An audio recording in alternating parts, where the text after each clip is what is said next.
ഇത്രയും makeup products ഒരുമിച്ച് കാണുമ്പോഴത്തേക്കിനും എനിക്ക് എപ്പോഴും ഓർമ്മ വരുന്നത് നമ്മുടെ YouTube channel you are beautiful എന്ന യൂട്യൂബ് ചാനലിലെ റിൻസി ചേച്ചിനെയാണ്.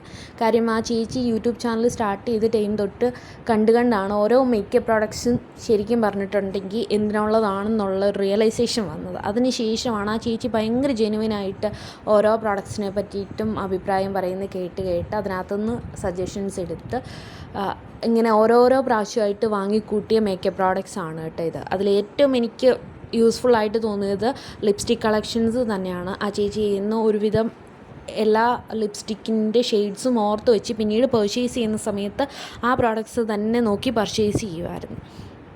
പിന്നെ എത്രയൊക്കെ ഒരുങ്ങിയാലും എല്ലാ ദിവസവും ഒരേ ലുക്കായിരിക്കും കേട്ടോ. എത്രയൊക്കെ പ്രോഡക്റ്റ്സ് ഇട്ട് ഡെയിലി മേക്കപ്പ് ചെയ്താലും ഒരുങ്ങി ഫൈനൽ ലുക്ക് വരുമ്പോഴത്തേക്കിനും എല്ലാ ദിവസവും ഒരേപോലെ ഇരിക്കും.